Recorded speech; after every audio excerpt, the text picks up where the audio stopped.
Alright, so I went back and forth as to how I was going to review this episode because it is so unique. This is Bottomless Pit from the first season of Gravity Falls. And it's kind of like one of those old Futurama episodes where they would do 3 episodes in an episode, like 3 micro episodes in an episode. And it was left a little ambiguous as to whether or not those things had or ever could happen. I always had fun with those, and I had just as much fun with this episode. So what I'm going to do to review these is voiceover.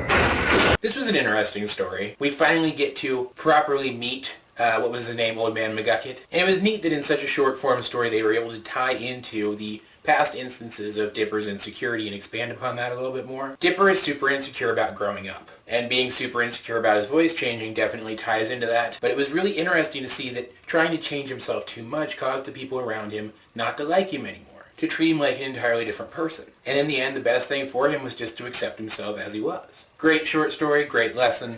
I really liked it.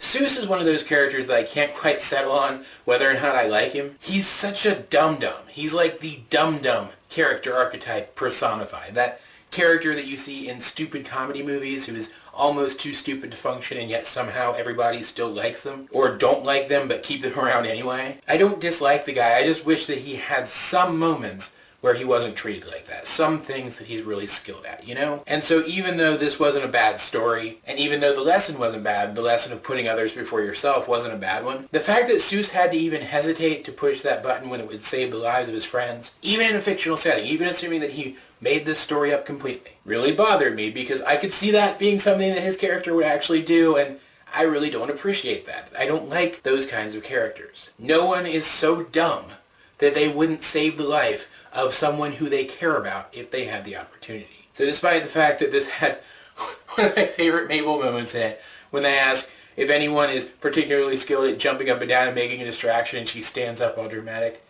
"My time has come," was the greatest thing I've ever seen in my life. Overall, I didn't like this story very much, and there's not really much more to say about it than that.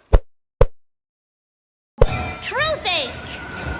Mabel's story here was pretty interesting. We got some very cute Mabel moments, of course, which was fantastic. Love Mabel. But it was very interesting in particular. We got a story about Dipper earlier in the episode that tied into his themes of being insecure with himself as he grows older. Being insecure with the person he is in this transitional time where he is entering puberty, where he's becoming a teenager. And Mabel's story likewise tied into her ongoing character development of learning that the world is a more complicated place than she realized and having to outgrow her naivete a little bit. By giving the truth teeth to Stan, she learns pretty much immediately that sometimes telling the truth isn't the best thing. And I don't like the way that they presented it here because Stan has committed real crimes. But they care about Stan and they kind of need him to survive in town. He's their caregiver. So him going to prison would have been terrible. Still, I feel like they could have gotten this message across better. But it wasn't a bad episode. I thoroughly enjoyed watching it. And I thought it was a nice twist at the end that it actually tied into the plot of the episode. That we see that the bottomless pit that the episode is named for, the thing that Mabel was throwing into the pit, was actually the teeth themselves. Speaking of which, let's go over my overall thoughts of the episode Bottomless Pit, in which Stan, Dipper, Seuss, and Mabel all fall into what Stan claims is a bottomless pit that seems to be right by the shack.